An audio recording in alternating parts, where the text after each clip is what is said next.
TV 2020 ekranlarından merhaba sevgili izleyenler. Diyalog Medya Grubu Genel Yayın Yönetmeni Sayın Reşat Akar'la birlikte Gündem Özel programında sizlerle birlikteyiz. Evet, yerel seçimler öncesinde iktidardaki Ulusal Birlik Partisi içerisinde önemli, dikkat çeken gelişmeler yaşanıyor.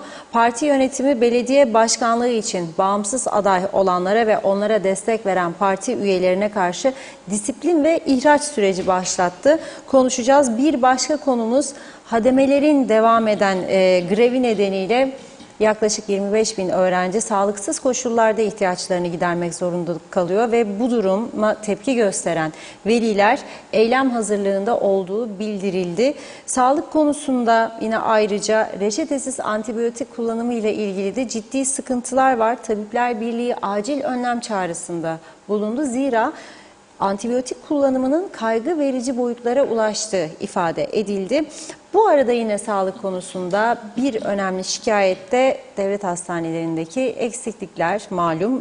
Bazı hastalar ve hasta yakınları da yetkililere çağrıda bulunuyor. Son olarak et fiyatları diyeceğiz. Özellikle son zamanlarda dikkat çeken bir artış söz konusu. Hem vatandaş hem restorancılar ciddi sıkıntıda. Hepsi ve daha fazlasıyla sizlerle birlikte olacağız. Reşat Bey merhaba.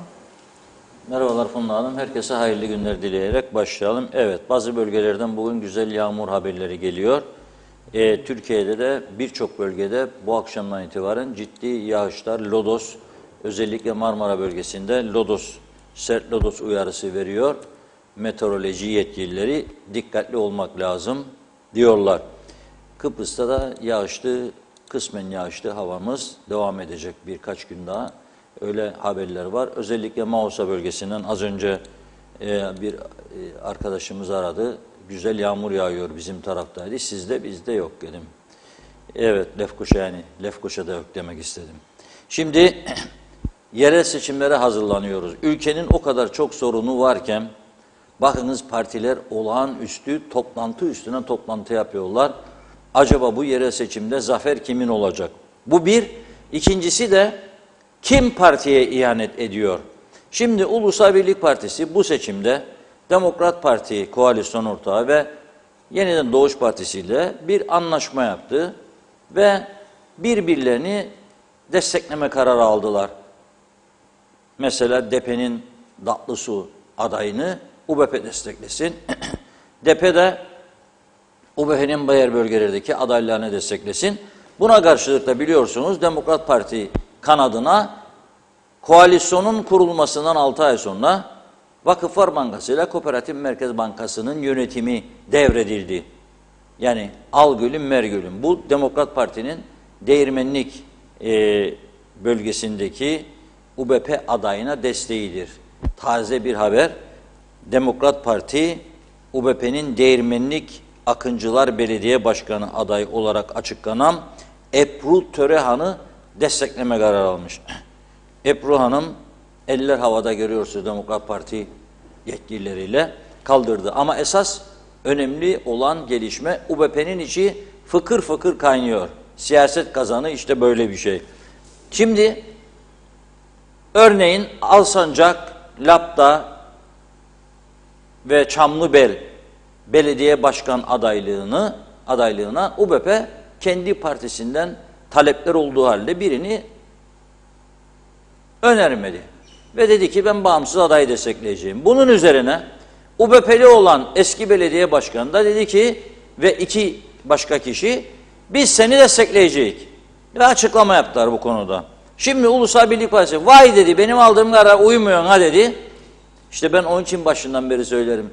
Bu ülkede siyasi partilerle mevcut şartlarda, mevcut uygulamalarında siyasi partilerin başından bu yana 35 yılda 40 yılda uyguladıkları siyaset anlayışıyla iyi adamlar, başarılı olabilecek adamlar asla siyasete girmez. Çünkü zaten yaşatmazlar. Şimdi ne yaptı? Mesela Lapta'da Fuat Namsoy eski belediye başkanı bağımsız aday olunca ve şimdiki belediye başkanı Mustafa Aktuğ da onu destekleyince hem Fuat Namsoy'u hem Mustafa Aktuğ'u hem de yine bunu destekleme kararı alan Fuat Namsoy, İbrahim Erbildim'i disiplin kuruluna verdi. Bugün partinin yapılan açıklama. Şöyle diyor. UBP yönetimi parti teşkilatı içerisinde yerel seçimler öncesinde bazı kararlar almıştı. Gerek çift görevde gerekse parti tüzüğüne aykırı harekette bulunan bazı örgüt başkanı ve üyelerin görevlerine bir kısmı geçici, bir kısmına ise sürekli olmak üzere son verildi diyor.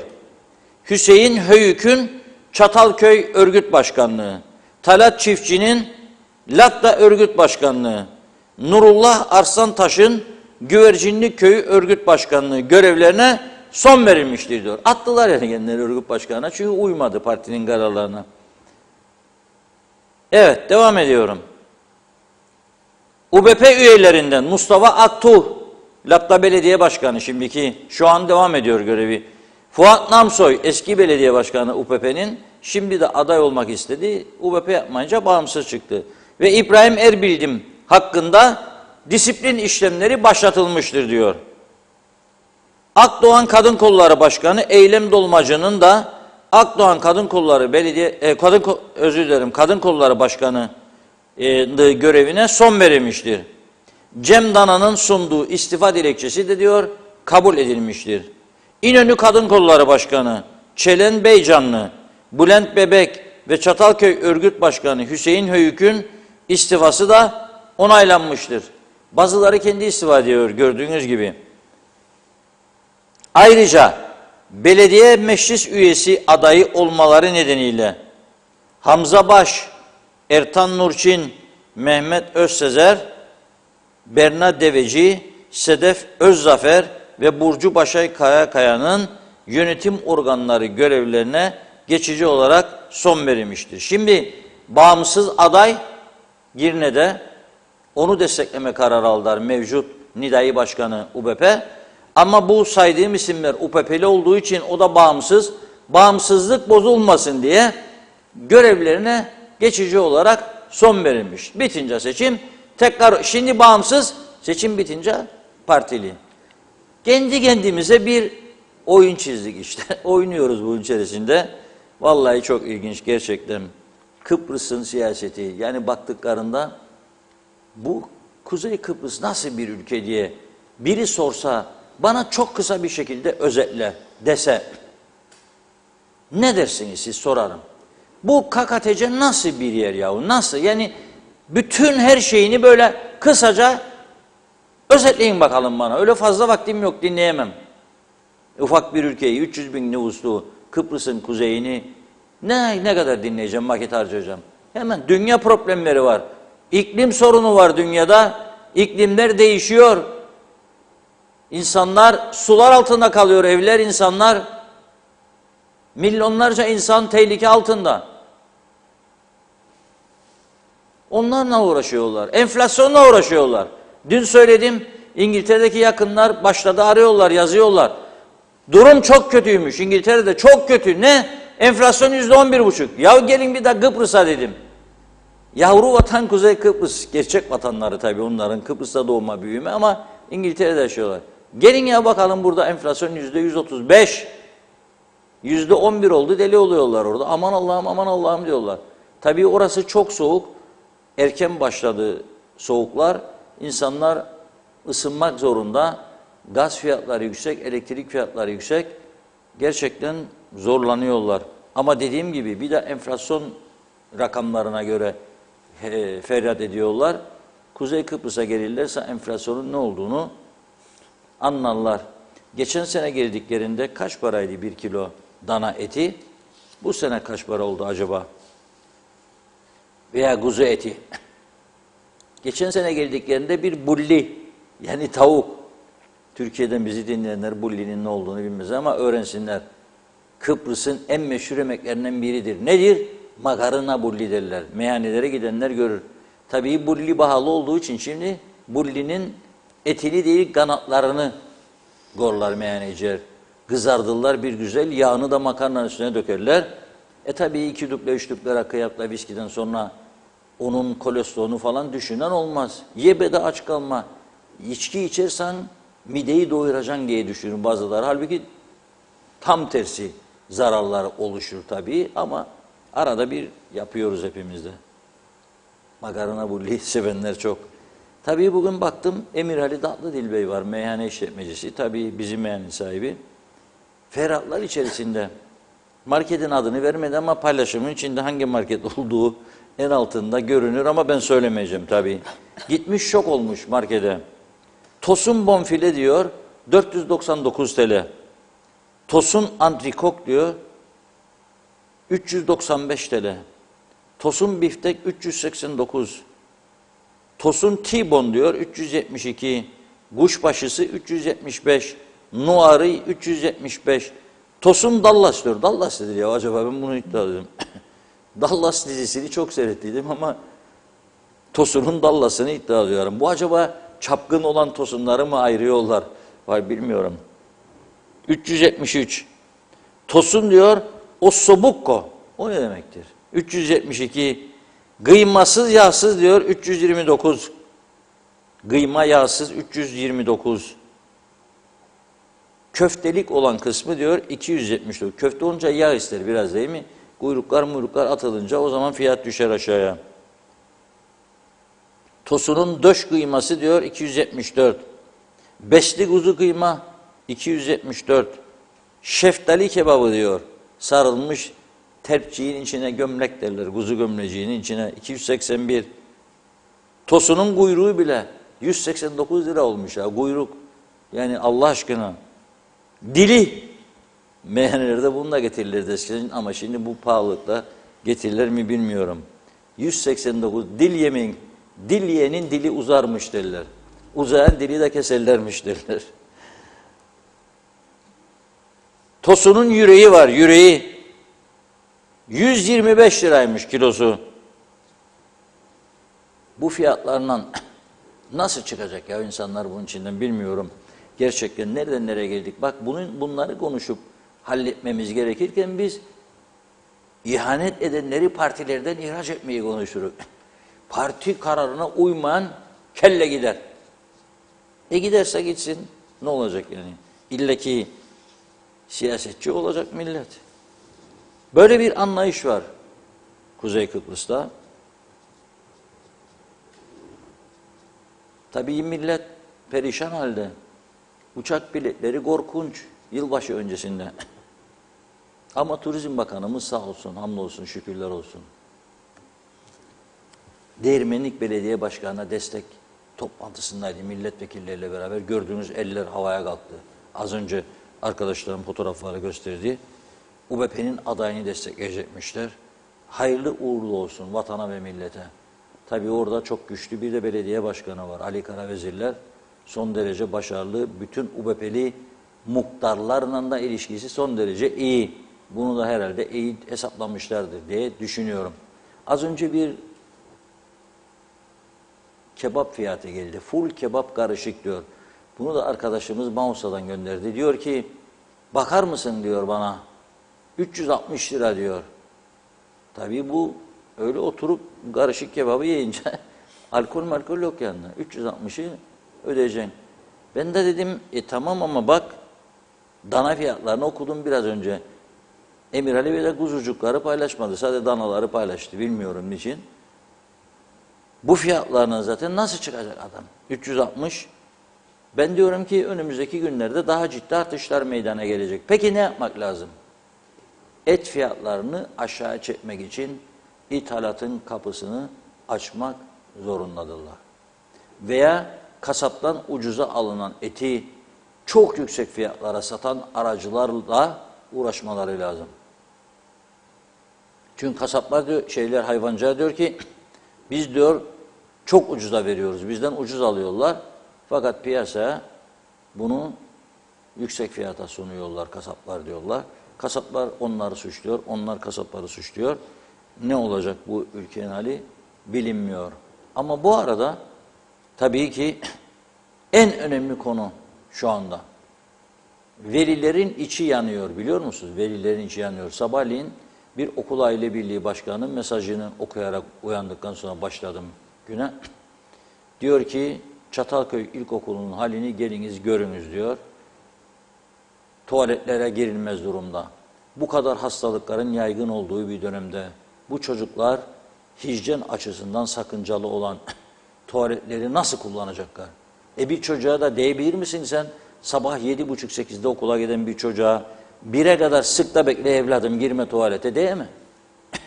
Diyemez. Üstüne yapacak. Kaç haftadır bu iş, kaç aydır? Hademelere toplu iş sözleşmesi istiyormuş sendikalar. Ya olur ya olur diyor. Hükümet de diyor olmaz olmaz diyor.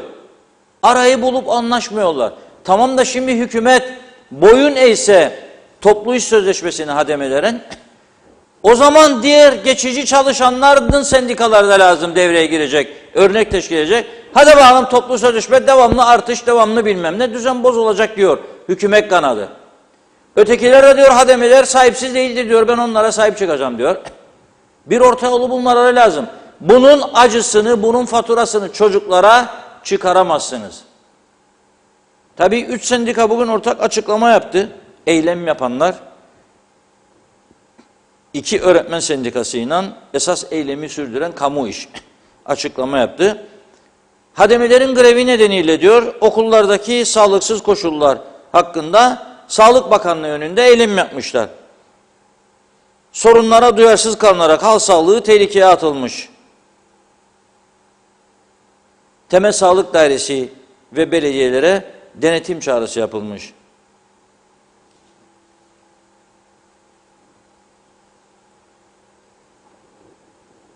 Sağlık ve hijyen açısından kaygı verici bir ortam oluşmuş. Neden oluştu? Siz grev yapıyorsunuz diye ya. 2 günde bir grev, 2 günde bir grev, her gün grev, her gün grev, yapacak başka iş yok. Her gün grev. Memleket battı, bitti, her gün grev. Şimdi çocukların sağlığıyla oynuyorlar. O taraf diyor, yapacağım bu sözleşmeyi, o taraf yapmam diyor. Ve bunun faturasını çocuklara çıkarıyorlar. Yazık günah. Yani söylüyorum bu şekilde bu ülkeyi zaten iflas noktasına getirdiniz. Siyasiler ve sendikalar bu ülkeyi iflas noktasına getirdi. Onlar tehdit eder. Ya imzalan diye, ötekiler de bu kadar zaman imzaladılar diye. Neden? Çünkü korkuyorlar. Saldıracak kendisine diye korkuyor. Sen vermişsin zamanında hakkı, gitme işe, git bir dükkanın içine, aç bir tabela sendika diye, otur al maaşı orada. Ne iş yapacak? 2 günde bir grev. Hani sendikamız bizim aktiftir densin diye. Bu taraftan verilen zararlar, bu grevler, eylemler yüzünden nedir paylaşamadıkları onu anlamış değilim ben. Ya özel sektörde çalışanların da durumunu sorun bakalım ne halledir. Açlık sınırının altındadır maaşlar. Ödeyemiyor onu bile insanlar. Birçok küçük işletme ödeyemiyor bile. Bu tarafta da anlaşılır gibi değil. 43 bin öğrenci varmış. Orta Eğitim Sendikası açıklıyor bunu. Bunun diyor 25 bini sağlıksız koşullardadır diyor. İlkokul Sendikası da açıklıyor. 44 okul öncesi ve özel eğitim okulunda bir mücadele yürütüyoruz diyor. Bu mücadelenin etkisi olarak diyor, temizlik ve hijyenden yoksun bir şekilde okullarda eğitim ve öğretim faaliyetleri devam ediyor. 44 okulda 11.604 öğrenci, 962 öğretmen ve okul yöneticisi vardır diyor.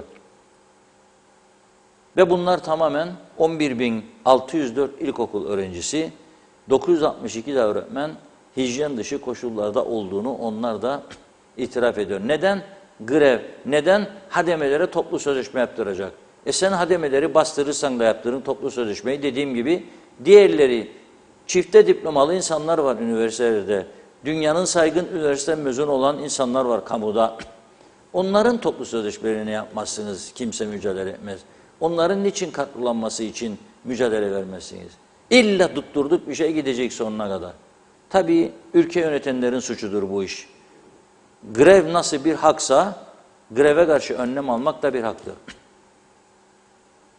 Önlem almak bir haktır. Okul aile birliklerine ben çağrı yapıyorum. Sorumluluk sizdedir. Bırakmayınız bunu, beklemeyiniz Eğitim Bakanlığı'nı ya sendikaları bir şey yapacak diye.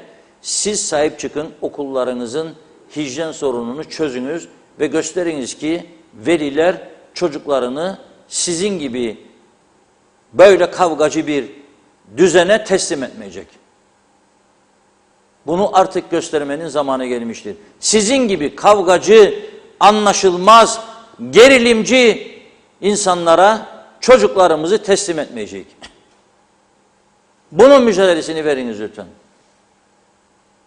Çünkü başka türlü olmaz. Zaten çocuklar eğitimden geridirler.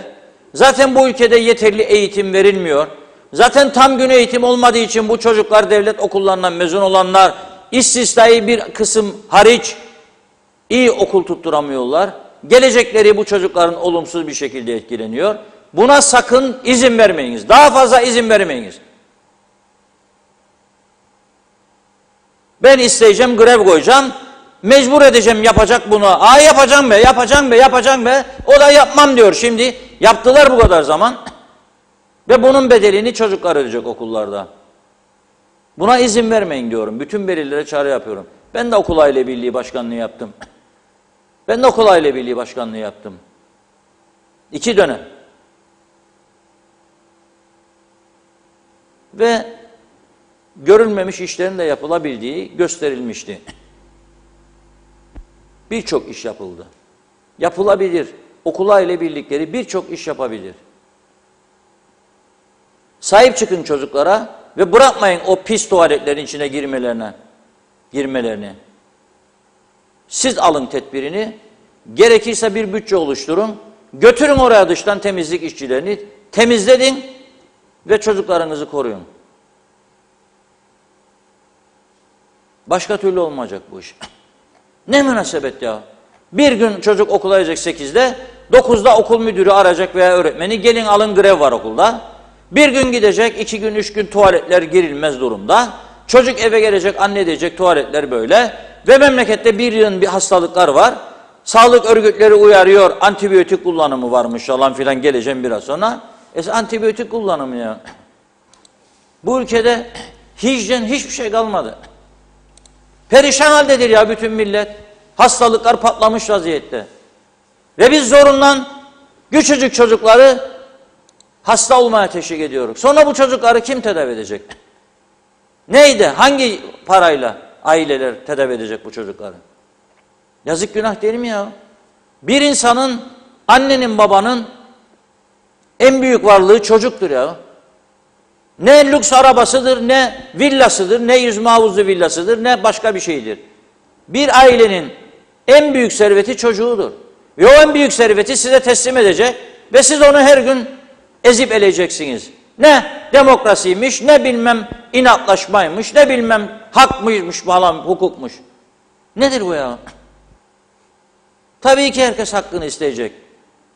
Ama birçok sektör var bu ülkede. Birine kapıyı açtın mı hepsi toplu sözleşmeye diye gelecek kapıyı. İşte toplu sözleşme diye ne yaptınız? Batırdınız Kıbrıs Türk Hava Yolları'nı. Toplu sözleşme diyerek batırma noktasına getirdiniz Kırk'taki. Yarın da diyeceksiniz yabancılar geldi aldı, alacaklar. Bakın söylüyorum size, bir milim kaldı. O noktadayız şimdi. Ne sen beni elektriksiz bırakacaksın günlerce? Ben işsizken benim çocuğum çifte üniversite bitirmiş. İşsiz iken benim çocuğum, sen orada 14 maaş, 15 maaş senelerce bilmem kaç kilowatt bedava elektrik, bilmem ne parası. İhale işlerinde vurgunlar, hiçbiri gidip bunun ifadesini vermez. Savcılığı kimse zorlamaz, polisi kimse zorlamaz. Şimdi de batma noktasına geldi. Sen beni gece gündüz elektriksiz bırakacaksın. Ve ben de alkışlayacağım bunu. Gene bugün 6 saat kesik Girne'de, Mausa'da. Ve ben bunu alkışlayacağım vatandaş olarak ha. Mümkün değildir. Herkes silkinsin, kendisine gelsin. Yapamazsanız gelir birileri yapar. Şimdi sıra Kıptek'tedir. Evet, söylüyorum buradan. 1 milim kaldı. 1 milim sonra biter. Hadi yarın kış koşullarında 15 gün elektrikler gitsin gelsin. Da bakar görürsünüz siz ne olur. Ne olur? Düşmanına bile der ki gel beni kurtar der. Gel beni kurtar bunlardan der. Bu ülkeyi biz elimizden bu hale getirdik. Ve hala da devam ediyoruz. Aynı zihniyet. Aynı zihniyet. Sarıldık anayasanın üstüne. Kim yaptı bu anayasayı? Hangi koşullarda yaptı? Kaç yıl geçti aradan? Ne planlaması yaparak yaptı bu anayasayı? O zaman bu KKTC'yi size kabul ettirsinler diye baktılar gördüler bağırırsınız falan filan sendika örgütler veya bağıracaksınız. Size kabul ettirsinler diye ağza bir kaşık bal çaldılar. Hepiniz sarıldınız bunun üstüne. O zaman bu 39 yıl önceydi. Verdi bu hakkı sus payı olarak. 39 yılda çok şey değişti bu ülkede. Ha siz de buna sarıldınız o hak vardır anayasada diye. Her gün grev, her gün grev, her gün grev. Toparlayın kendinizi arkadaş. Kaldırmaz bu ülke artık. İnsanlar artık patlama noktasındadır. Bir taraftan bağlılık, bir taraftan karanlıklar, elektriksizlik, bir tarafta pislikler, çöpler, yığınla her taraf batmış durumda. Bir tarafta hastanelerin rezaleti, ilaç yok, birçok şey eksik. Okuyacağım size biraz sonra bir muhtarın isyanını hastaneden. Bir muhtarın, babası hastanede yatan bir muhtarın isyanını okuyacağım biraz sonra. Yani artık bunlar yeter ya. Birilerinin dur demesi lazım bu işe. Hangi servetin üstünde dans ediyoruz bu oyunlar ya? Hangi servetin? Nerede petrol yatakları? Nerede altın rezervleri? Nerede döviz rezervleri? Kimin üstünde dans ediyoruz? Olmayan paranın, olmayan malın, olmayan zenginliğin üstünde hayali şeyler yaratmaya çalışıyoruz burada. Yok be kardeşim, yoktur işte. Evet, buyurun Funda Hanım. Evet, hızlıca mesajlara başlayalım o zaman. Çok teşekkür ediyoruz ilginize. Kemal Osman Ceyhanlı'nın mesajını görüyorum. İlk olarak iyi yayınlar, siyaset yok, iş yapan da yok diyor. İlker Çetin Bey, öncelikle bugün ev alan arkadaşımla konuştum Reşat Bey. 3 aydan beri elektriği bağlanmadı, çok mağdur. Evde krediyle almış, evine geçemediği halde 3 aydan beri borç ödüyor. Kendi evine de kira veriyor. İnsanlar böyle mağdur edilir mi? Buradan soruyorum. Dışarıdan gelen sayaçları da kabul etmiyorlarmış. Bazı şeyler acaba kasıtlı mı oluyor diye insan kendi kendine sormadan edemiyor. Lütfen bu mağduriyete bir ses olun. Şerife Turgay Derya iyi yayınlar diledi Pembe Usku'da. İlker Çetin, evet onu okuduk. Erol Topçu hayırlı yayınlar diliyor. Mehmet Uluçaylı da, Adem Şakacı da Çorlu'dan Reşat Bey'e selamlar yazmış. Yeliz Su ne UBP'ye ne adayına, seçmenine hiç de üzülmem. Yiyin birbirinizi, paylaşamadınız, doymadınız, yemeden diyor bitirdiniz ülkeyi, hala pay koparma zihniyeti ne biçim diyor. Evet, Necdet Mavi Gözlü Kuzey Kıbrıs Birleşik Afrika Pakistan Cumhuriyeti'nden hayırlı günler, iyi yayınlar diledi bize. Keşke UBP'nin milletvekilleri dahil tümü de istifa etse, bu ülkenin bu durumlara gelmesinin en büyük sorumlusu UBP'dir diyor. Memleketi batırdıkları yetmiyormuş gibi burayı Afrikalı Pakistanlı doldurdular. Her yer Afrikalı, entarili Pakistanlılarla dolu. Nerede burayı Singapur edecek olan o beyefendi? Singapur olamadık ama az kaldı. Yakında Birleşik Afrika Pakistan Cumhuriyeti olacağız. İzzet Kahraman iyi yayınlar. Selam olsun yoldaşlar. Selam olsun CTP diyor. Sayar Eker, adada siyasi yangın var bir gerçek. Yangıncı halk söndürmeyi beceremiyor. Kaderimize küselim mi, gülelim mi? Göçe zorlanıyoruz. Erol Hasan Avustralya'dan hayırlı günler diledi. Selamlarını yollamış. Ömer Bozkara Vezirler, Reşat Bey kasapların %90'ı, marketlerin %99'u diyor hırsız. Hükümet onlardan daha beter.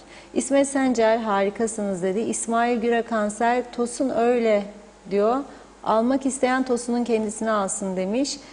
Mavi Girne Hava Yolları ne oldu? Ercan İstanbul 4.000 lira. Bu tamam mı diyor. Selamlar. Mehmet Uluçaylı, iyi kalitede bir banyo mikseri almak için fiyatlar 1100 liradan başlıyormuş. Böyle fiyat olur mu diyor, bu kadar astronomik. Semray Erensu, temizliği bırakın çocukların güvenliği yok. Bizim komşunun çocuğu ilkokula gidiyor 1. sınıf. Ondan daha büyük çocuk onu tuvalete çekip boğazını sıkarken çocuğu kız kardeşi kurtardı. Bir gün önce aynı çocuk bu küçüğe zor kullanarak elinden sandviçini almış. Daha da diyor Montunu da askıdan çalınıyor. Buna ne dersiniz? Raif Erdal, Kıtos bu memleketin asfalyasıdır dedi. Ertay Kızıl, eğitimde oluşan sorunların tek sorumlusu hükümet edenlerdir. Partizanca atamalar, istihdamlar, tehdit eden sendikalar, zamanında ileriyi görmeyen hep yanlış kararlar sonucu bugünün sorunları. Celal Harun diyor ki iyi yayınlar. Aklıma şimdi Muhtar Çakmağı'nın hikayesi geldi. 25 Aralık 2022 tarihinde yapılacak seçimlerde iyi düşünmemiz gerekir. Yoksa sonunda kendi kendimizi yapmayalım. Köye gelen çakmak köyün birine eski zamanda getirmişler o çakmağı. Çok kıymetliymiş. Sağ solu yakmaması, yanlış işlerde kullanmaması, güvenilir birine teslim etmek gerekiyormuş. Köyleri toplayıp ateş aletini kime verelim diye sormuşlar. Köylüler de muhtara salık vermiş. Muhtar çakmağı alınca ateşin sahibi olarak giderek saygınlığı artmış, etrafındaki dal kavuklar, yağcılar toplanmaya başlamış. Muhtarın kibiri de büyümüş tabii. Etrafındakiler daha çok saygı, daha çok korku beklemeye başlamış. Ateşi kendine veren köylüler olduğunu unutmuş. Dal kavukların da tahrikleriyle ateşi baskı, korkutmak için kullanmaya başlamış. Kiminin evini, tarlasını yakmış, sıkıntılar olmuş diyor. Günün sonunda yavaş yavaş köylüler ayrılmaya başlamış. Ticaret durmuş. Çevre köyler gelişirken muhtarın köyü giderek gerilemiş. Ve durum bu şekilde devam ediyor çok uzun. En sonunda diyor ki siz yaptınız bunu. Hayır biz öyle yapmadık demişler. Çakmağı bir kişiye verdik. Çakmak taşını başka bir kişiye, benzini başkasına vermiş ilerleyen köylüler. Ateşi yakmak için üçünün bir araya gelmesi gerekiyormuş. Biri yanlış bir şey yapmaya kalkarsa ötekiler izin vermemiş. Desenize biz hepsini bir kişiye vermekle kendi kendimizi yakmışız dedi. Hüseyin Akçatepe ne eğitim ne sağlık. Hayır kalmadı diyor. Mehmet Şenler kolay gelsin.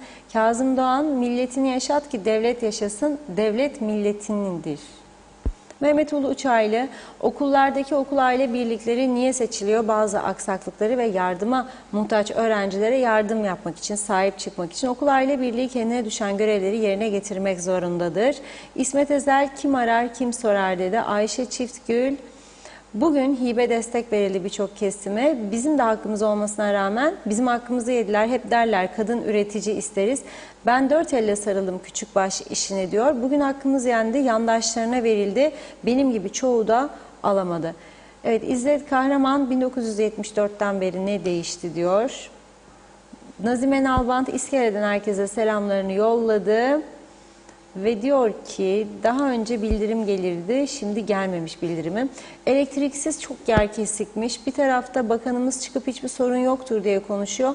Neye inanalım demiş. Halkımızı daha ne kadar üzecekler. Saygılar dedi. Arif Koruoğlu da sendikalar, o mesajı okuduk. Mustafa Özcan iyi yayınlar diliyor. Arif Mustafa Cüce de. Evet, Oytun Andaş hiç utanmıyoruz neme lazım anlayışıyla tüm dünya petrolden ötürü maddi manevi sıkıntı yaşıyor. Tek çare Federe Anadolu Türk Devleti yok sayılıyor. Hiç ağlamayın bize her şey mübah demiş. Teröre hizmet veren vatandaş bilgi sahibi olmayandır. Federe Anadolu Türk Devleti ile ilgili kamuoyu huzurunda vatandaşlar bilgilendirilmeli demiş. İbrahim Aydoğdu Harmancı Girne Karşıyaka'dan hayırlı yayınlar diledi. Bir iki mesaj ara verelim. Mehmet İnancı da kolay gelsin, sağlıklı günler diliyor.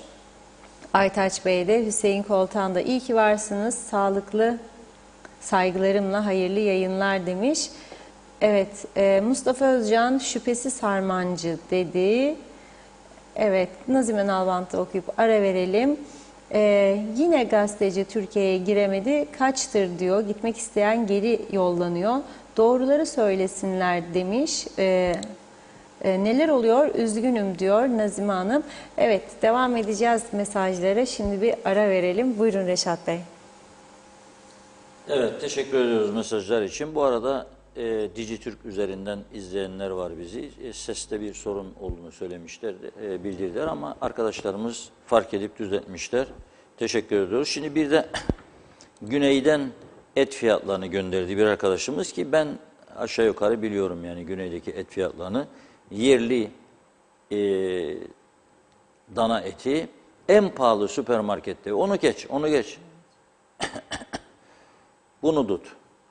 Yerli dana eti fiyatı, yerli dananın fiyatı en pahalı süpermarkette bile 7 euro civarındadır. 1 euroyu 19,5 euro 20'ye doğru gidiyor biliyorsunuz. Bir taraftan da o var tabii. Şimdi 1 euroyu 20'den çarparsam 20 koysam bile fazlasıyla 140. Şimdi burada gördükleriniz de 5.95 arkadaşımız Rum tarafındaki kasaptan çekmiş bunu. 5.95 6.95 arası. Yani bazıları 5.95, bazıları yağlı olanlar gördüğünüz gibi 5.95, daha az yağlı olanlar 6.95. 7 euro olsa 20 ile çarpsam 140. 140 nerede ya? Burada en düşüğü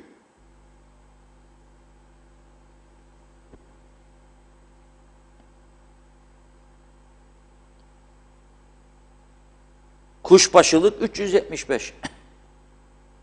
Yani 140 nerede? 375 nerede ya? 390, 389 biftek, kuşbaşılık 375 nerede? Yani ne kadar, bu kadar büyük fark nasıl olabilir? Kıyma 329 en ucuzu. 7 ile 20'yi çarptık 140. 2 kilo alsak oradan 280. Buradan da 1 kilo.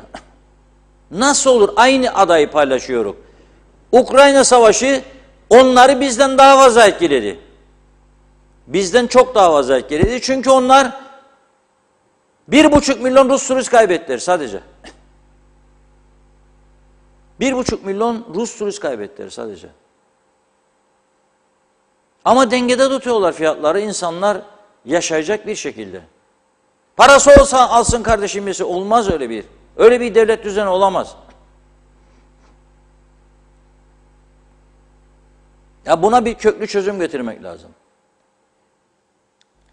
Haftalarca, aylarca anlam planına, destek mitinglerine katılan arkadaşlar Avrupa Birliği için daha güzel günler diyerek şimdi bana Avrupa'nın bütün kurallarını reddediyorlar.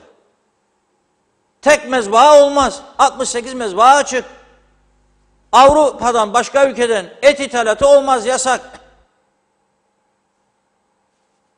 Domates, patates eksildiğin neyse burada ülkede, zepse, meyve, efendim bakanlığın size bağlıdır.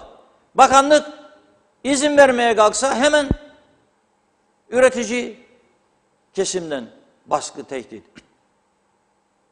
Ama böyle bir ülke yönetilmez ki ya. Tehdit, şantajlarla bir ülke yönetilmez ki ya. Tabii ki üreticinin hakkını koruyacaksın ama ülkeyi, insanını da perişan etmeyeceksin. En büyük olaylardan birisi şimdi bugün Tabipler Birliği bir açıklama yaptı. Antibiyotiğe karşı uyarıyor. Reçetesiz vermeyin diyor. Çok arttı diyor antibiyotik kullanımı. Doğrudur. Ben mesela bazı arkadaşlarımdan da öğrenirim. Ne derler biliyor musun? Neyin var? Grip, soğuk algınlığı, boğazım çok kötü. Ne yaptın? Doktora ettin mi? Yok. Ne yaptın? Antibiyotik. Ben anlatıyorum İngiltere'deki uygulamaları. Dedim ben çok defa grip olduğumda doktora gittim. Ağzımı açacak durumda değildim. Antibiyotik. Ne antibiyotiği dedi bana. Yürü git işine. Su içeceksin bol dedi. Sıvı içeceksin bol dedi. Çok mecbur kalırsan dedi. 2 tane parasetamol alacaksın. Çok mecbur kalırsan. Antibiyotik yok dedi. Bizim 2 gün alır, 3 gün biraz iyileşmeye başlayınca antibiyotiği keser. Yani kendi keyfini falan. Ama çok zararları var diyor Tabipler Birliği. Fakat reçeteli verilmesini öneriyor. Ben de onlara bir soru sormak isterim. Reçeteli olsa bile siz acaba doktorlar ne kadar gerektiği halde antibiyotik verirsiniz? Bir de bunu sorgulayın bakalım. Ben Tabipleri Birliği Yönetim Kurulu'nda olanlar için siz onlar verir demiyorum. Genel olarak konuşuyorum. Genel olarak. Antibiyotik verme alışkanlığı bu ülkede var mıdır yok mudur? En ufak şeyde antibiyotik yazılmıyor mu? Yazılıyor. Onun için reçete mecburiyeti olsa da gene bol tarafından antibiyotikler verilecek ve içilecek. Yarısı da atılacak dediğiniz gibi ekonomik açıdan da zararı olacak bunun. Ama geleyim beni bir vatandaş olarak çok ilgilendiren ve her zaman üzerinde durduğum bir konu. Gıdalar, beslenme. Hayvanlara verilen antibiyotiklerden söz ediyor. Kontrolsüz antibiyotik. Tavukların rengi diyor bazıları. Neden diyor bu kadar kırmızı duruyor? Vitaminler var ve antibiyotikler var. Tavuk hastalanmadan kesim noktasına gelsin diye 28 günde 2,5 aydan aşağı tavuk kesmezlerdi eskiden. Halen köylülere sorun, 2,5-3 aydan aşağı tavuk kesmezler köylüler. Ama çiftliklerde 28 günde bir ortamda sıkışık vaziyette kanatlarını, ayaklarını kırarak tavuklar gımıldanacak hali yok. Ve ışıklar altında ve devamlı yiyerek ilaç takviyeli yemleri 28 günde kesim noktasına geliyor. Sorarsanız derdekleri şudur, bütün dünyada bu uygulanıyor. Yani sıkışık vaziyette yiyerek büyüsün. Tamam da bütün dünyada ne kadar antibiyotik ve vitamin kullanılır, bizde ne kadar kullanılır? Denetleyen ve bununla ilgili önlem alan bir kurum var mıdır? Varsa buyursun çıksın bana desin ki biz falan falan falan tarihlerde falan falan falan çiftlikleri denetledik, sonuç budur. Varsa buyursun denetlesin. Yahu köylülerden veteriner dairesine telefon açar hayvan üreticileri. Hastadır diyor hayvanlarım, kuzularım her gün 3 tane 4 tane kaybederim diyor. Gelin bakın diyor da kalanları kurtaralım en azından.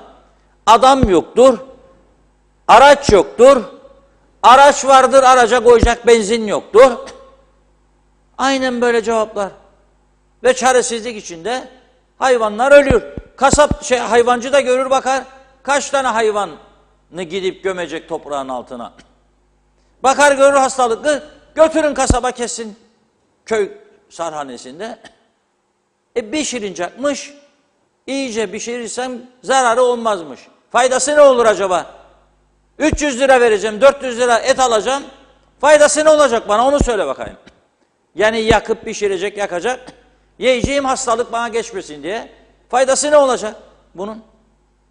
Yahu dediğim gibi kendi kendimizi gandıra gandıra, birbirimizi idare ede ede, birbirimizin sırtını okşaya okşaya hem ülkeyi batırdık hem de insanlığın canına okuduk. Başka bir şey aramayalım. Saldıracakmış bana da topuna tüfeğine. Saldırırsa ben de ona saldıracağım. Onun çaresi vardır. Ama hele gelen, arkadan gelen çocukları, gençleri nasıl yaşatacak bu ülkede? Nasıl bir? Söyleyin bakalım. Diyor ki, antibiyotiklerin gıda ve hayvan endüstrisinde kullanılması giderek yaygınlaşmıştır.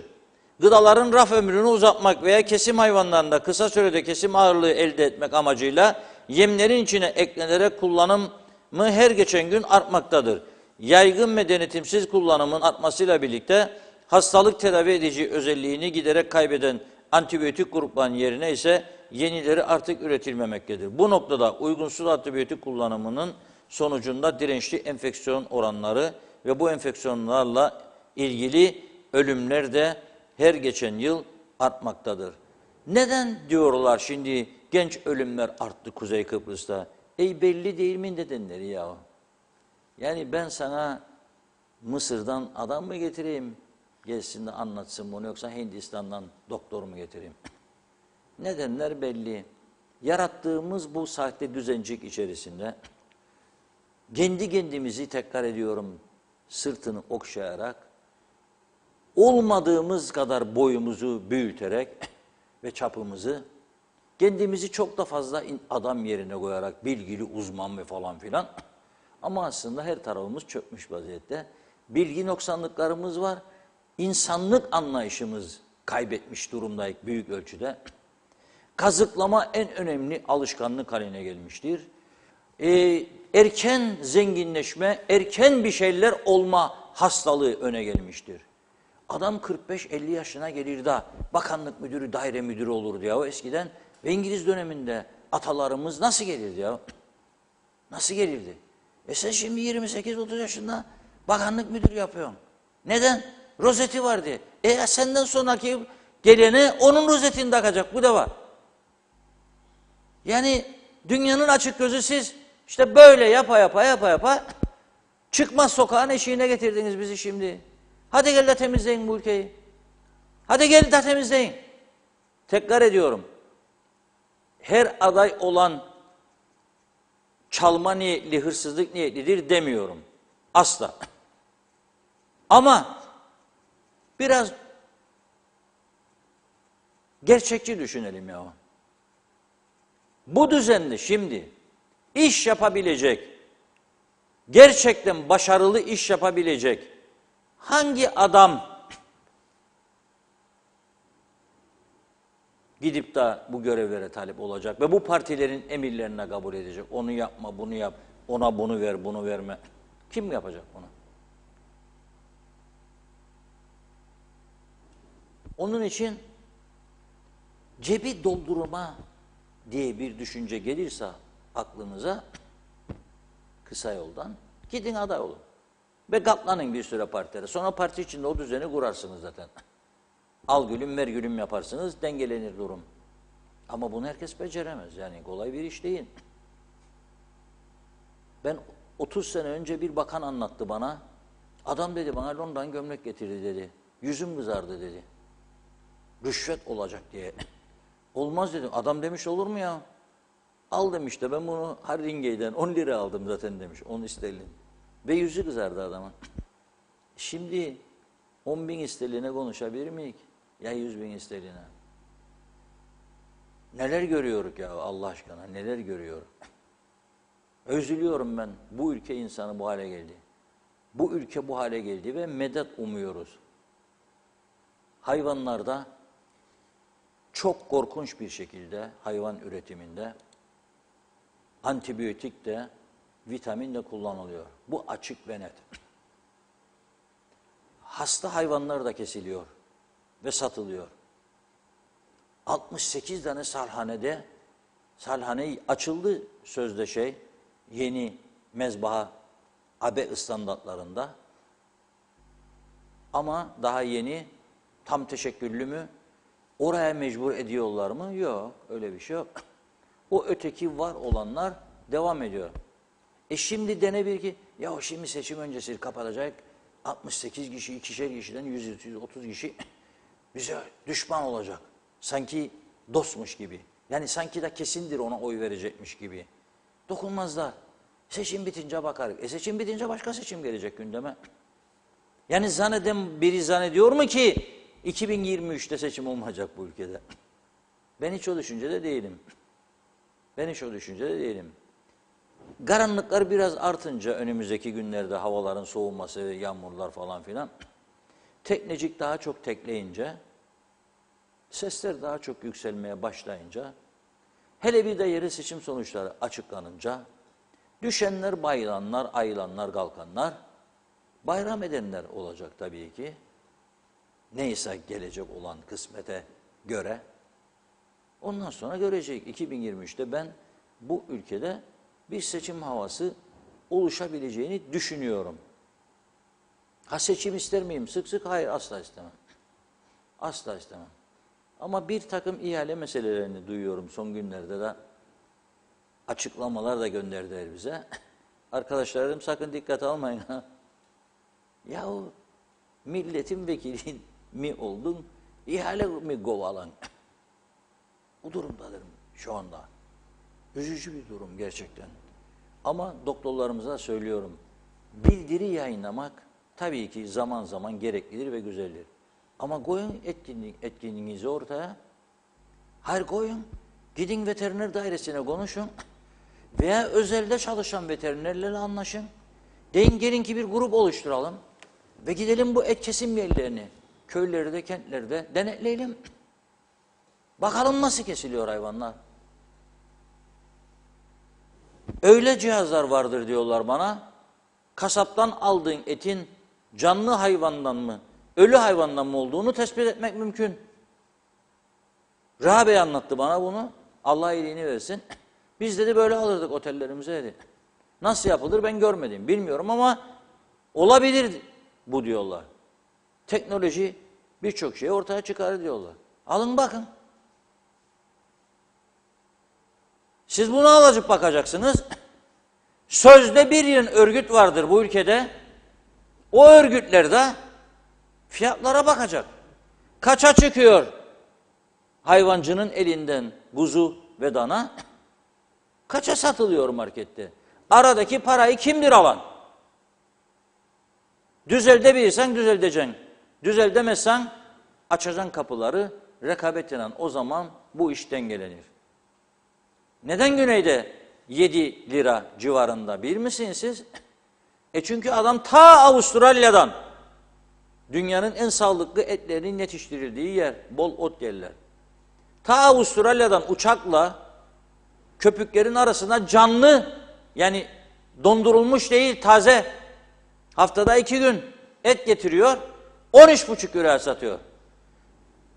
Tarihi de geçecekse dondurmazlar, onlar da sonra satsın. Çünkü satamaz donmuş eti. 2 gün kaldı son kullanma tarihi donsun. Yani taze kullanma tarihi dolsun. 2 gün kaldığını gördüğünde 9,5 lira, 9 lira. Avusturya lira, Kıbrıs lira. Kargo parası verecek, uçak parası verecek ve buraya getirecek. 9,5'a düşürecek. O zaman yerli de mecburen daha aşağı tutacak ki görsün. Rumlarda da antibiyotik kullanımı vardır diye şikayetler oldu. Onları da göklere çıkarmayayım ama bakın bir miktar Avrupa Birliği limitlerin bir miktar üzerinde buldu diye Rumlardan et alımını, Avrupa ülkelerine et satışını durdurdulardı geçtiğimiz yıl. Dedi dengeleyin. Bir de halkınıza bunu yediremezsiniz dedi. Avrupa'nın koyduğu standartlarda olacak. Antibiyotik oranlarınız yüksek diye. Günlerce Rum gazeteleri yazdı bunun. Bizim tarafta bunları okuyan, bunlara göre önlem almayı düşünen hiçbir Allah'ın kulu yoktu. Gece gündüz o parti, o aday, o başkan olmayan, o müdür, o müsteşar, o öyle geldi, bu böyle gitti, o onu ister, bu bunu ister. Ya başka derdiniz yok mu ya sizin? Biraz ülkemizin sorunlarıyla uğraşın ya. Biraz bakın bu et üretimine, tavuk üretimine, yemlere bakın, ne tür antibiyotikler kullanırlar ona bakın. Nasıl sağlıklı ürün yiyor bu toplum ya sağlıksız ürün yiyor. Ona bakın. Biraz ilgilenin insanlarla. Sonra da hastanelere bakın. Diyor ki, şimdi bak antibiyotik, insan sağlığı, hastalıklar falan konuşurken bu da nereden nereye geldi ya diyeceksiniz ama önemli bir konudur. Avrupa istedik çünkü ve Avrupa'yı da birçoğumuz gördü, yaşadı, biliyor. Yakınlarımız var. Şimdi babamın diyor diş iltihaplanmasına bağlı yüzünde diyor kısmi şişlik oluşmuş. Ve mecburen diyor soluğu hastanede aldık. Doktorlar gerekli teşhisi koyduktan sonra yatırdılar onu diyor. Bölüm doktorları hemşirelerin hakkını vereyim diyor. Çok ilgili ve alakalıdırlar diyor. Onlara şahsen teşekkür ederim.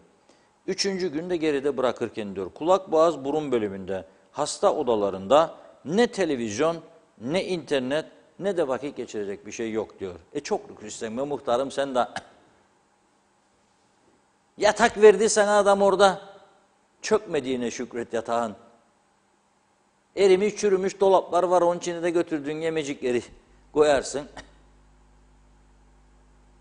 Ne gerek var? Televizyon ne isten orada? İnterneti ne yapacaksın? Hasta. Yatsın uyusun. Çeksin çarşafı.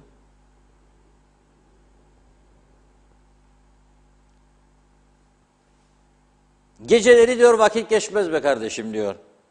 Özellikle. Hadi gündüz gelen giden var falan filan.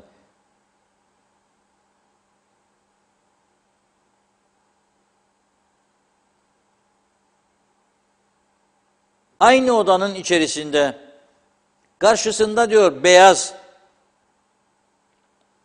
bir duvar var diyor. Gün nasıl geçsin ya diyor. Yani diyor övünmeyi meslek edinmiş, gelmiş geçmiş tüm idareciler bir televizyon olsun koymak yok mu odalara Allah aşkına diyor bu. Hasta küçük çocuklar ne yapsın? Annesi babası nasıl tutabilsin o çocuğu hastane köşelerinde? Acaba derim ve düşünürüm. Ben çok şey mi istiyorum? Evet, çok şey istiyorsun. Burasının forever tiyarensi olduğunu unutuyorsun, bir. Burada siyasetin bu işlerle ilgilenmediğini unutuyorsun, iki. Burada en lüks arabaların kullanıldığı cennette hastanelerin ilaçsızlıktan kırıldığını unutuyorsun, üç. Daha neyi söyleyeyim? Türk devletleri bizi onure ettiler gözlemci sıfatıyla. Gayet o güzel. İlk toplantıya 30 kişilik bir kadro ayarlıyorlar. Ben özel uçakla gitmelerini öneriyorum. Hatta bakınız Yunanistan'ın 3 tane uçağı varmış hepsi. Devlet uçağı. Türkiye'de 30-40 bilmem sayısını bilemem. Daha zenginlik yani biz onlara göre. O 3 uçağın birini Anastasiadis'e tahsis ettiği Mitsotakis Yunanistan Başbakanı. Üstüne de yazdılar Republic of Cyprus. Şimdi gözlemci de olsak kendimizi göstermemiz lazım. Bizim Ersin Bey'e de bir uçak lazım. Ana bir tanesini, fazlaların birini versin. Zaten bir ana uçağı var, Özal'dan kalma. Ona da razıyım. Onu versin, onun üzerine Turkish Republic of Northern Cyprus diye bayrakları da o uçak 30 kişi almaz tabii zanneder. Daha az sayı. O birileri arkadan gelir. Türk Hava Yolları ile arkadan gelir.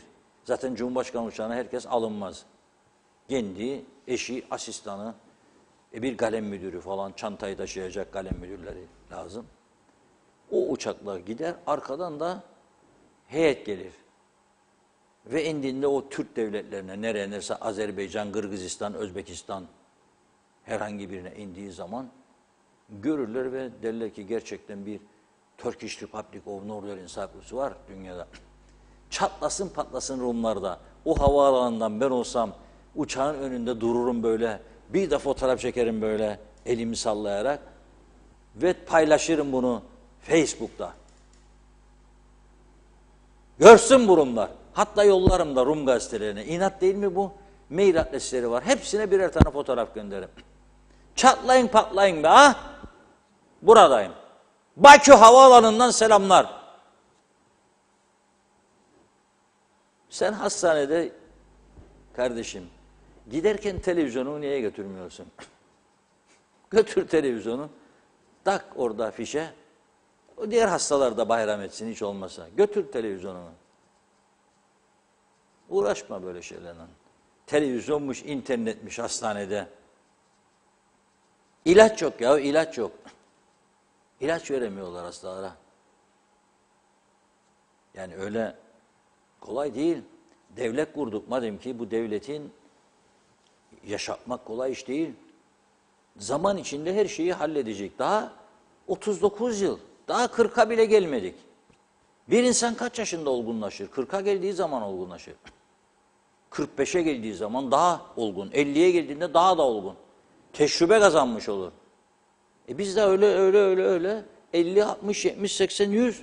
100'den sonra yavaş yavaş bunları idare edecek artık. Acele etmeyin. İnternetmiş, televizyonmuş devlet hastanesinde. Forget about it. Unutun bunu. Unut Beni diye bir şarkı vardır. Vallahi onu çalalım bugün. Unut sevme beni. Hatırlar mısın? Böyle bir şarkı vardı. Onu dinleyebiliriz. Buyurun Funda Hanım. Bana evet. Fena fena bakıyor Funda Hanım.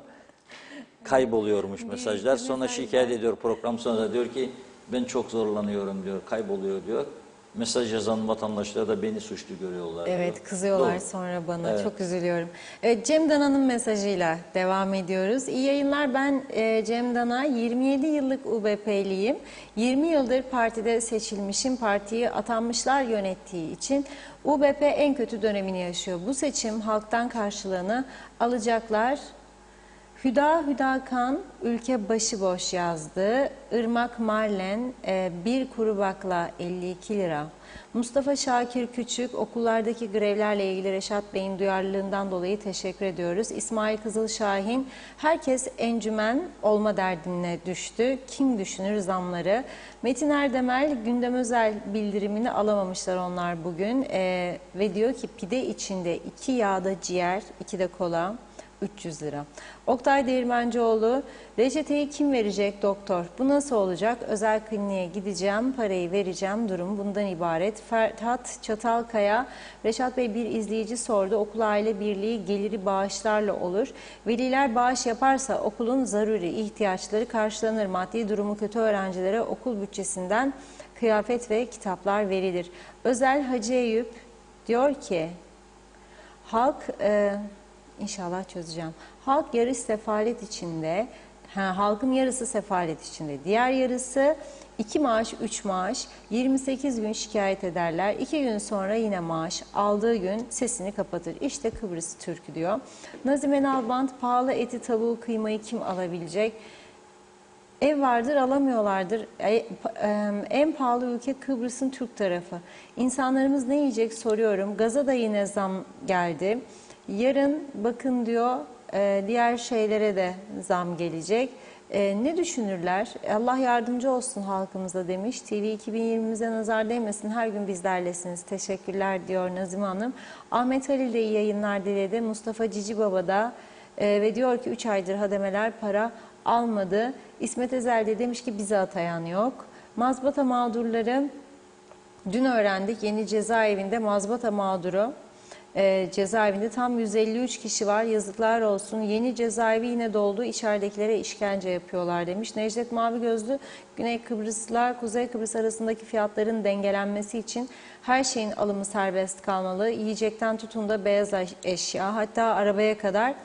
Bakalım bu Kuzey Kıbrıs'taki fiyatlar düşer mi düşmez mi? Bizde ikinci el arabayı aldığınız fiyata Güney Kıbrıs'ta 0 kilometre araba alırsınız. Boşuna değil, tüm gıda ürünleri, otogaleriler, marketler büyüdükten sonra büyüyorlar.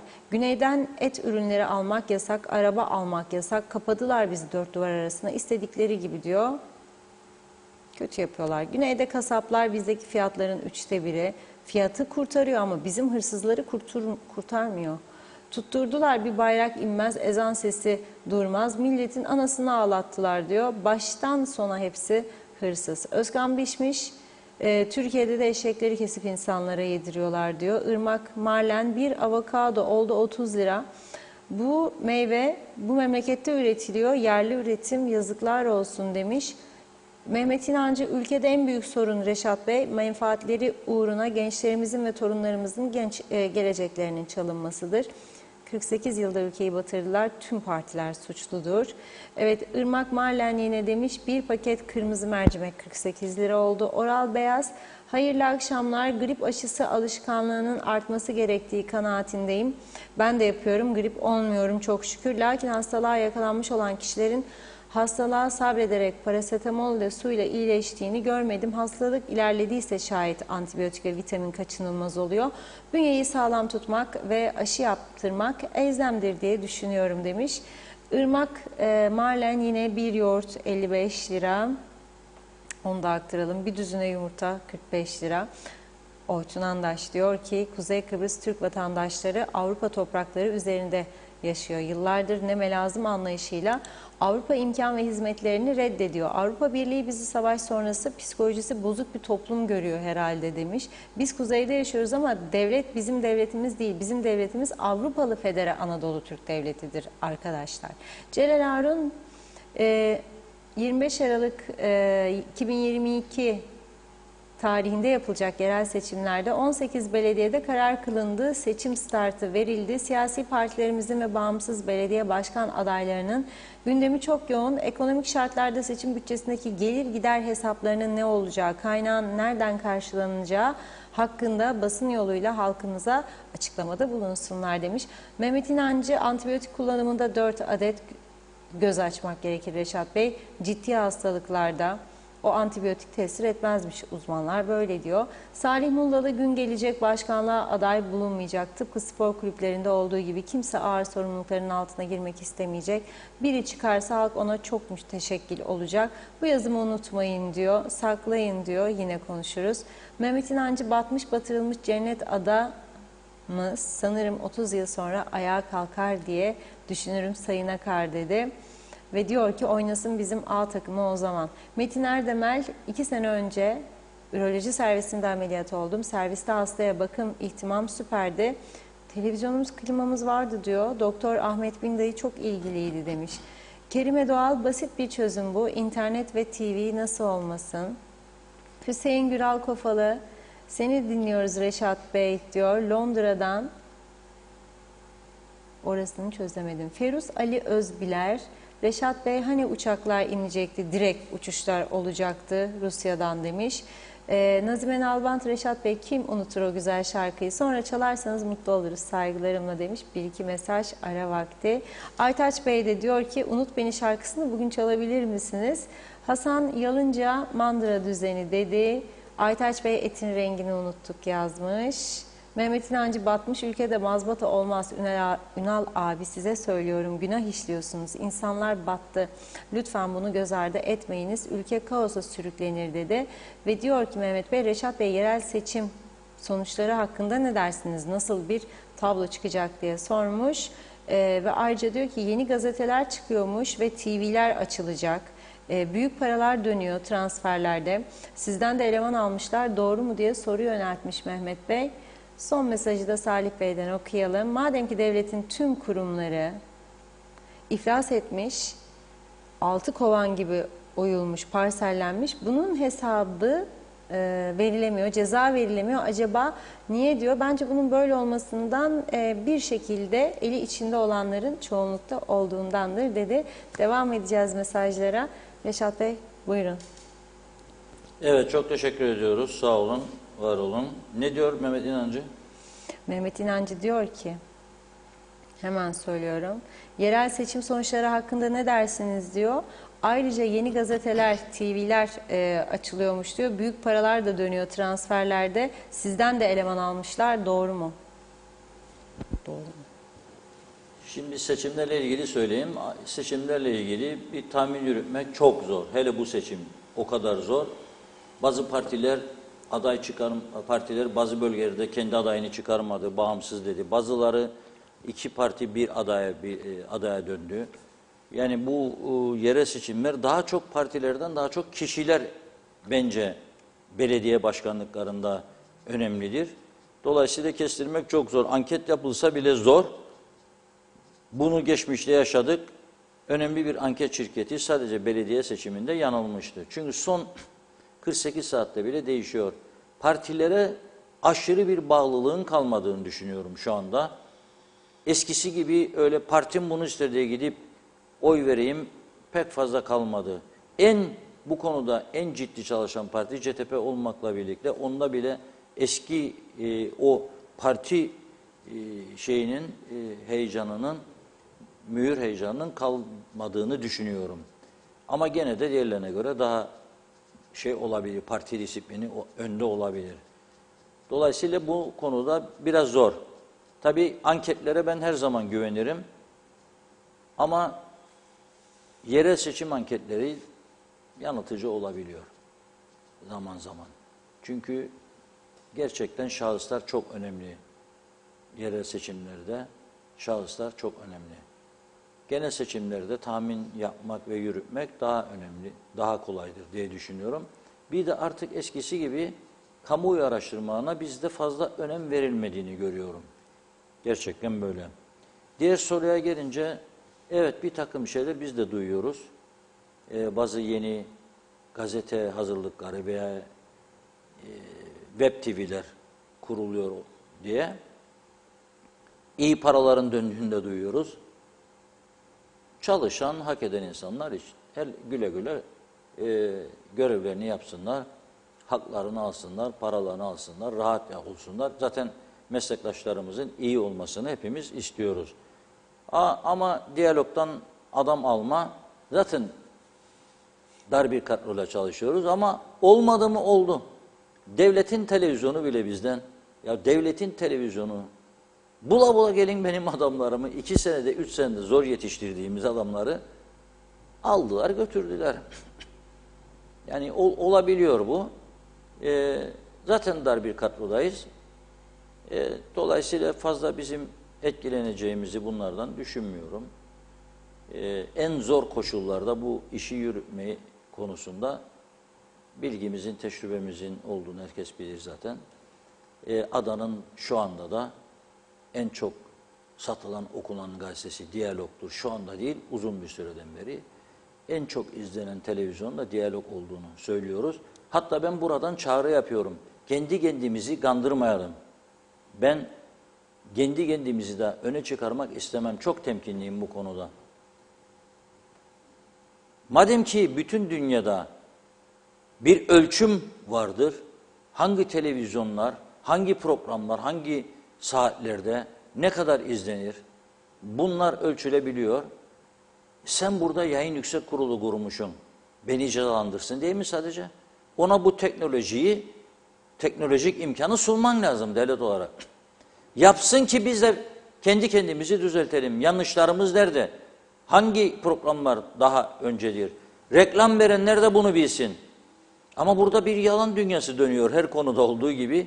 Birileri diyor, geçenlerde önemli bir Türk firması, Türkiye'nin çok önemli, güçlü bir kurumu bize reklam vermiyor inatla. Dedim sorun ya, bir gandavamız mı var? Ajansı demiş ona, en çok satan gazete, ilk 3 gazete içinde yoktur Diyalog. Ha kardeşim dedim, hepsinin toplamının üstündedir. Bu yalan dünyası. Uğraşın o zaman dedim bu reklam ajansıyla. Bir daha almayın reklamlarını dedim.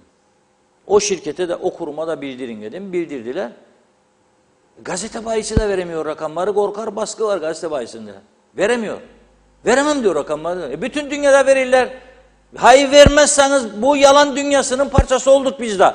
Yalan dünyasının içindeki bir medya nasıl halka doğru habercilik yapacak? Nasıl halkı doğru yönde aydınlatacak? Birbirimizi kandırmayla olmaz bu işler. Vazgeçin artık bu işlerden. Maalesef aynı şey gidiyor. Aynı alışkanlıklar gidiyor. Bir türlü önlem almıyorlar. Biz görevimizi yapmaya devam edeceğiz. Tarafsız, bağımsız tüm partilere eşit mesafede duruşumuzu sergileyeceğiz.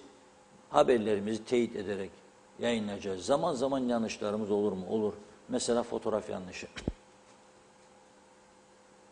Ama ben görüyorum Türkiye gazetelerinde, Avrupa gazetelerinde de oluyor bu. Ha biz de olsun da kendimize savunma mı yapıyorum? Hayır.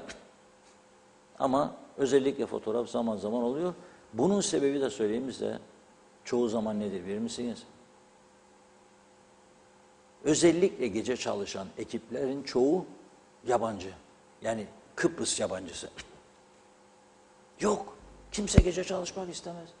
Bir tane evlatçığım var da gece gidecek, ezilecek 12'ye kadar. Ben konuştum ha, bakanını alacak kendi bakanlığa, başbakanla. Tamam. O zaman nasıl olacak bu iş? Kim yapacak gece bu işleri? Grafiker, baskıcı, maskıcı kim yapacak? Dıştan gelecekler yapacaklar. Biz de bağıracağız. İşsiz kaldık falan filan diye. Programın başına söylemiştim, kaçıranlar için bir daha söyleyeyim. Bir adımcık kaldı Kıptek konusuna da. Devam edin böyle etsinler. Devam etsinler. Sen ver dedin ben vermeydim. Sen al dedin ben alınma dedim. İhaleye çık dedin çıkmaydım. Oydu buydu. Dosyalar kapanmıştır. Mesele yoktur falan filan. Yolsuzluklar, hırsızlıklar, örtbas. Ayda 100 milyon zarar. Hale bakar mısınız siz ya? 100 milyon ayda. 1 milyar 200 milyon. 1 milyar 200 milyonun faizleriyle 2 milyar. Yılda 2 milyar Türk lirası zarar edecek. 2 milyar lira bütün ülkenin yolları yapılır. Bütün aydınlatma yenilenir. Birçok bölgeye, her bölgeye daha doğrusu en modern parklar yapılır. Hastane yenilenir. İlaç eksikliği giderilir. Bir tek elektrik kurumuna harcadıkları zarar bütçesi. Düşünebilirsiniz siz. Niçin zarar ediyor? Niçin? Plan yok, program yok, hırsızlık var, yolsuzluk var. Onun için düzelmesini istiyor muyuz? İstiyorsak bir şeyler yapmamız lazım. Yapmıyorsak o zaman sonuçlarına katlanacak. Nasıl Kıbrıs Türk Hava Yolları? Vallahi de billahi de dediler. Adam şu anda Türk Hava Yolları'nı yönetiyor ama. Bize geldi yönetsin bizim 3 uçaklı KT'yi. İstemeden adamı öyle bir duruma getirdiler, istifa et dediler. Vallahi billahi dediler 14-15 En düşük bu, en düşük. Tamam. Olmayan parayı neye vereceğim? Adam çıktı gitti. Adam şimdi dünyanın en önde gelen hava yollarından birinin yönetiyor. Şimdi kaç yıldır. Ama biz gönderiyoruz. Sonra batınca bir hava yolumuz vardı, onu da batırdılar. Kim batırdı? Kim? Nijeryalılar. Yoksa Tanganyikalılar. Yoksa Uganda. Kim batırdı? Biz batırdık. Biz. Çala çala. Grevler fazla alınan haklar maklar verilir alınmaz. Batırdık. Utanmayalım bunu söylemeye ya. Utanmayalım. Para yok da hanım geldi senden alacağım bana bir cipcik der daha. Gidersen ödeyemeyeceğin borcu alırsan ona cibi alın ya sevgiliye. Şimdi sevgili molası vardır daha çok. 20 sene evli karısına veya kocasına almaz. Boşandıktan sonra bulur bir sevgili. Alacağım be, alacağım be. Yok. Gider bankaya, borçlanır, ondan sonra mahkeme koridoruna bulur kendini. Gördün ne hallere düştükler. Vay anam vaydır. Düşmeydin, aklını kullanaydın. Aklını kullanaydın. Şimdi unuttun mu beni? Evet istiyorum, arkadaşlar da yazdım bu arada mesajlar okunurken, ama onun öncesinde seçtiğimiz bir şarkı vardı. Ben onu isterim dinleyeyim. Sonra sizi bugün nereye götüreceğim biliyor musunuz? Gene Mausa sahillerine götüreceğim. Cennet parçasına götüreceğim sizi. Ayrılmayın ve lütfen bu cennet parçasında neler oluyor hep birlikte izleyelim. Ama önce şarkımız.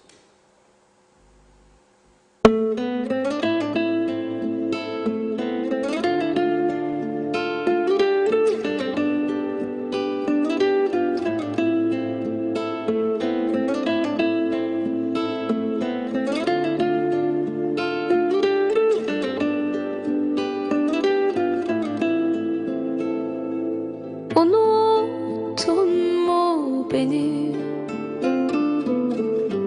her şeyimi, sildin mi bütün izlerimi, hiç düşmedin mi aklına, hiç çalmadı mı o şarkı? O sahil, o Eboa'da, o kırlangıçta mı küs bana? Sanırdım ki aşklar ancak filmlerde böyle.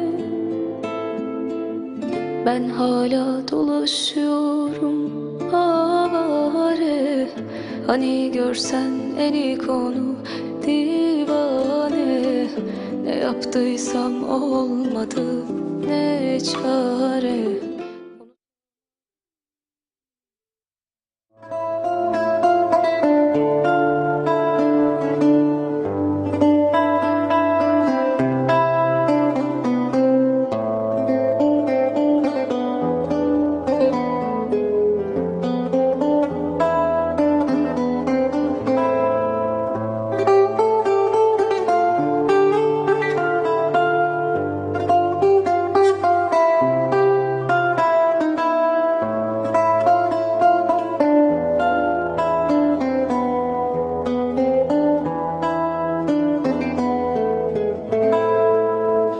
Ne söylesen, ne beklesen, Yaradan'dan ya da kaderinden ele geçmez. İstediğin uğruna savaş vermediysen, ne söylesen, ne beklesen, Yaradan'dan ya da kaderinden ele geçmez. İstediğin uğruna savaş vermediysen,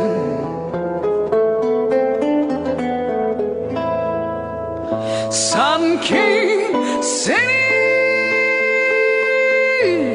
buhar gibi, sanki yeniden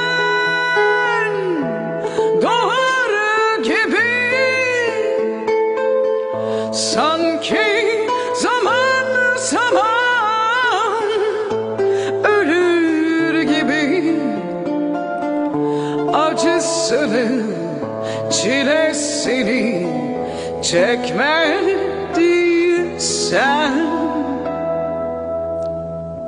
hani büklüm büklüm boynunda, hani paramparça ruhunda, hani soran gözlerle kapında bekleyen dargın anıların gibi.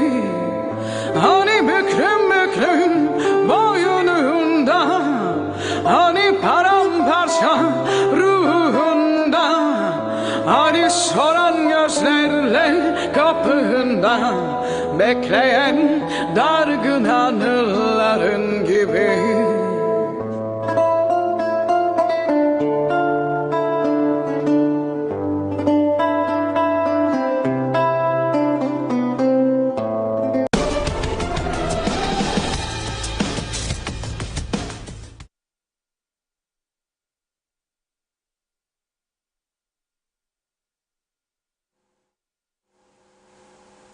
Buyurun Reşat Bey. Evet. Unuttuğumu Beni'yi de çaldık size gördüğünüz gibi. Şimdi Mausa'da Temiz Ada grubu var. Biliyorsunuz her hafta değişik bölgelerden bu Temiz Ada grubunu yabancılarla birlikte temizlik çalışmaları var.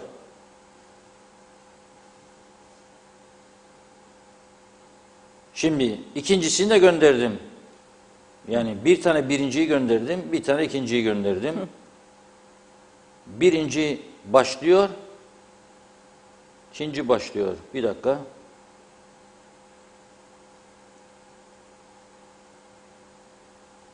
Bu Temiz Ada gönüllülerini aslında ben izlemenizi isterim. Bugün yaptıkları çalışmalar son derece önemli.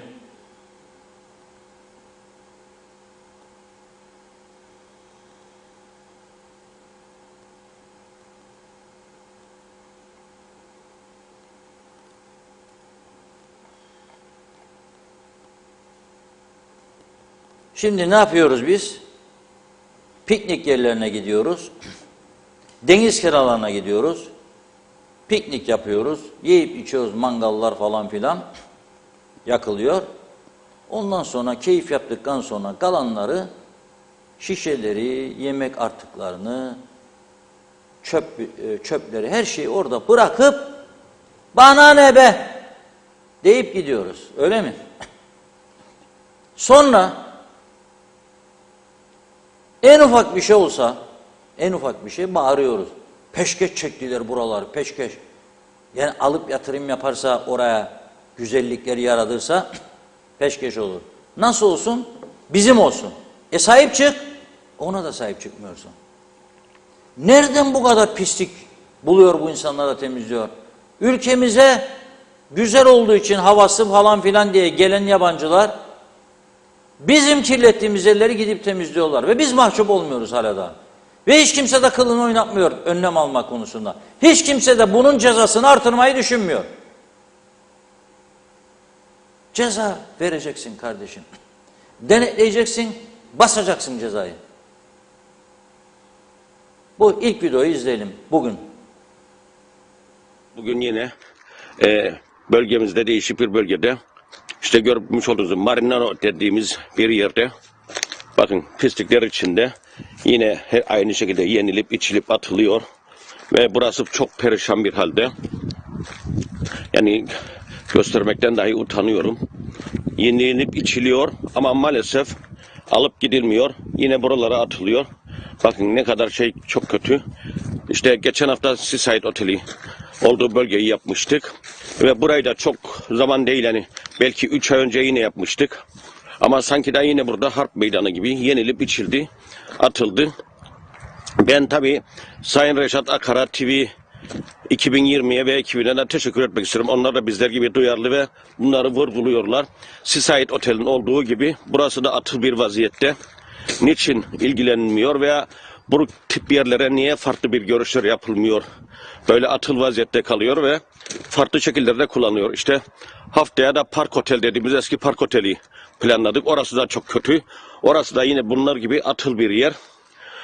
Bilmiyorum. Dikkat çekebildiğimiz kadar çıkmaya çalışacağız. İnşallah bunlar bir gün çözülür. Bugün ekibimiz burayı yapıp farkındalık için temizlik etkinliği yapacaktır. Herkese çok çok teşekkür ediyorum. İyi günler. Temiz Ada grubumuz 6 grup halinde Marinero bölgesiyle Ötüken plajı arasında yaklaşık 100 ton bir poşet toplanmıştır. İşte ikinci araba geliyor. Tekrar araba belediyenin geliyor.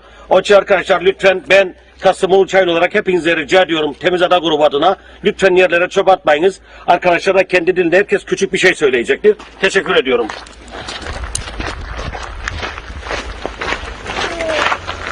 Bu ada hepimizin, kirletmeyelim. Evet, kirletmeyelim. Держите остров в чистоте.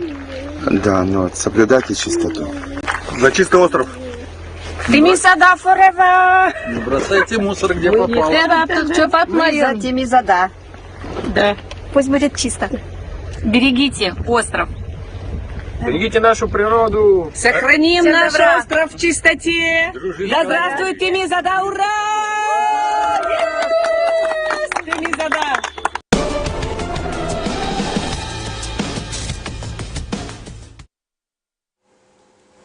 Evet, yani bunları izleyince üzülüyoruz değil mi? Ötüken plajı civarında, işte oralarda paha biçilmez değerde, sahil kenarında bulduğumuz bir nimet var orada. Gidip orada oturup güzel güzel eğer eğleniyorsak, yiyip içiyorsak çöplerimizi bir poşete koyup arabanın bagajına koyup ondan sonra gidip çöp olan bir yere atmak lazım veya evin çöp bidonuna atmak lazım. Ama her şeyi sokağa fırladıp ondan sonra da bu ülke artık yaşanmaz hale geldi diye şikayet etmek de alışkanlığımız oldu. Bu durumlarda insanlar başka ülkelere bakmak lazım. Nasıl bu ülkeler temiz hale geldi? Yıllar önce adını çok söyledim ben burada son birkaç yılda ama bir kez daha söyleyeceğim, rahmetle anmak istiyorum. İngiltere'den buraya 15 yıl kadar önce gelen Maureen Hutchinson isminde bir İngiliz kadın, kocası Tony Hutchinson. Maureen Hanım İngiliz Hava Yolları British Airways yer hostesiydi.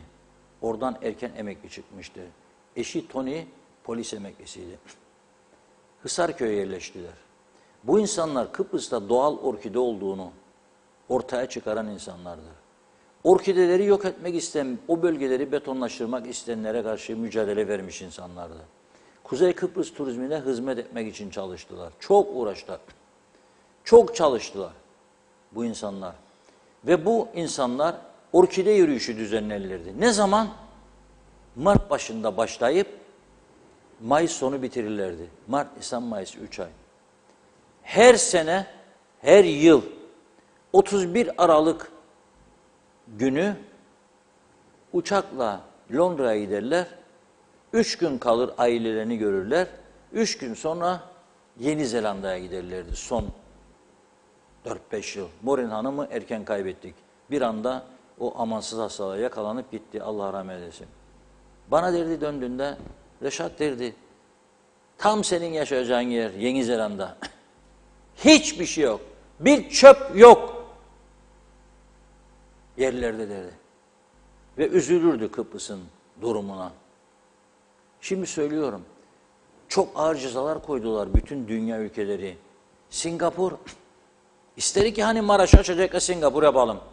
Yahu uçak biletlerini ben vereyim, bir tanesini olsun gitsin yapacaksa. Gelsin görsün, o cesaret var mı? O kararlılık var mı? Vazgeçtim Maraş'ı. Maraş sakıncalı. Güvenlik Konseyi kararı var. Kuzey Kıbrıs'ı tümünü Singapur yapmamız lazımdı. İmkanımız da vardı. Ne yapmadık?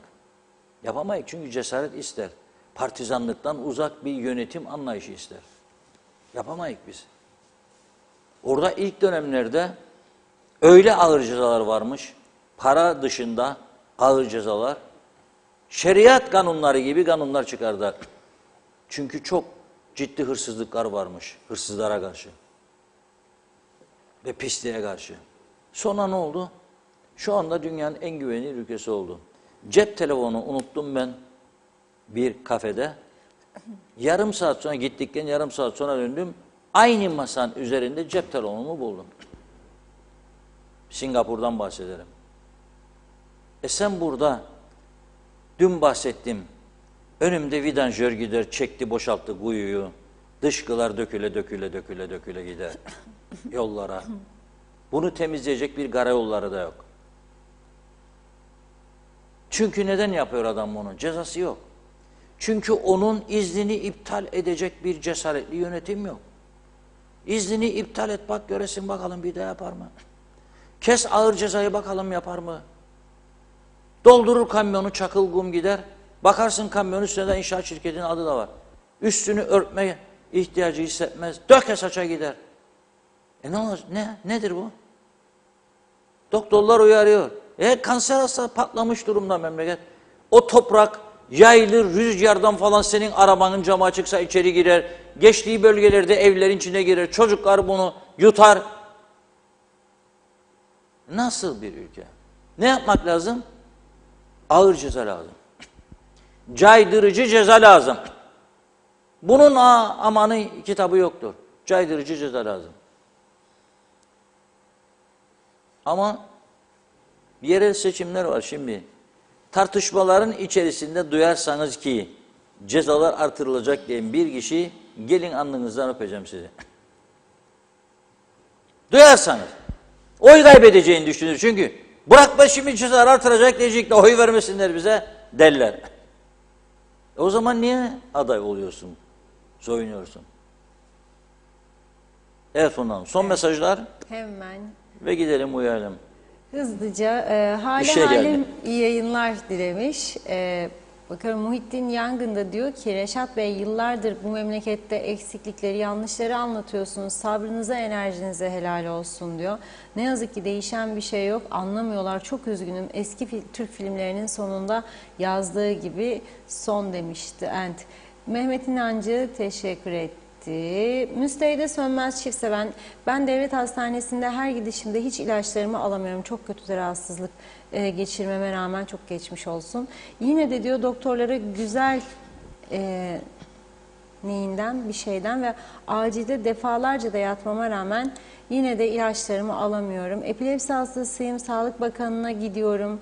Bakanlıktakiler de beni o hasta halimle eczacı deposuna gönderiyorlar diyor. Çok zordayım demiş. Ölüm döşeğinde mi olayım illaki diyor. Gelip de benimle ilgilensinler. Ne zaman devlet hastanesine doktora gitsem ilaç alamıyorum dedi.